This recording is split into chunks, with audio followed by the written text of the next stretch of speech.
စာလုံးကဒီတောင်ဆောင်က35ဒီဂရီလောက်ဆောင်းတာအခု15ဒီဂရီလောက်ကျန်တော့တယ်ဆိုတော့ကြတော့တဝက်လုံးအောက်လျှောသွားတယ်အဲ့အောက်လျှောသွားတဲ့မြေမိုးရေထဲမပေါအောင်ရေလွှဲမြောင်း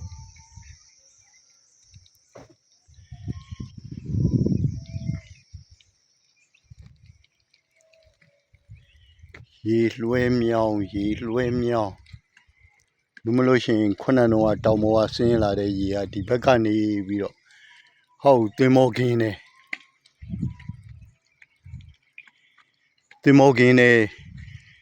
ရေတွေအများကြီးစုပြုံပြီးတော့ထိုးကြသွားတော့ကြတော့သင်္ဘောကင်းကဘောင်ဘလောက်တုံနေမြေကနည်းနည်းလေးစောင်းနေတော့ကြတော့တဖြည်းဖြည်းချ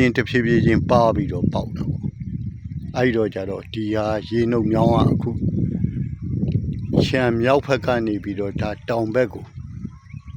ရေစမ်းကြည့်ပြီးလားဒီဇောင်းကကြာလာတဲ့ရေမှန်သမျှအဲ့မြောင်းနေကြအဲ့မြောင်းနေကနေဖြည်းဖြည်းချင်းဆင်းလေကောင်းကိုဒီအလေကောင်းနည်းနည်းခွက်နေတဲ့နေရာလဲတုတ်တီတားမယ်လုပ်ငန်းကတော့လုပ်ငန်းလုပ်ရင်းတစ်ခုပြီးတစ်ခုဟောဒါရေတွင်း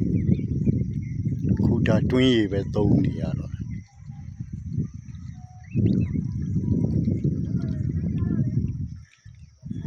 ဒီမြောင်းထဲကနေပြီးတော့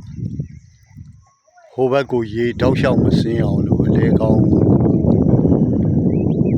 အားများရင်းတားတယ်လို့ကုန်ပြေအောက်လျှောပါမသွားအောင်လို့ရင်းဝချမ်းပြားလေးတွေနဲ့လိုက်ပြီးတော့တုတ်ရအောင်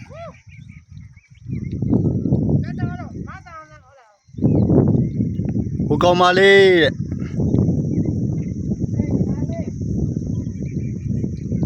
ဟေးကောင်မလေးဖွားဖွား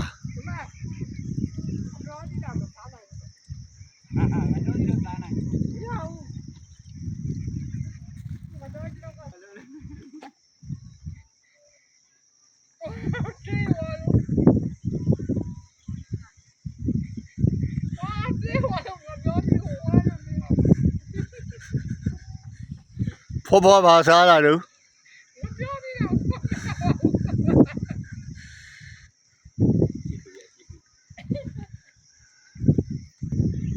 မနေ့ကသွားပြင်ပြီးတော့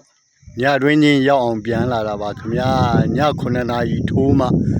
မန်းလေးကနေပြီးတော့တောင်ပေါ်ရောက်ပါတယ်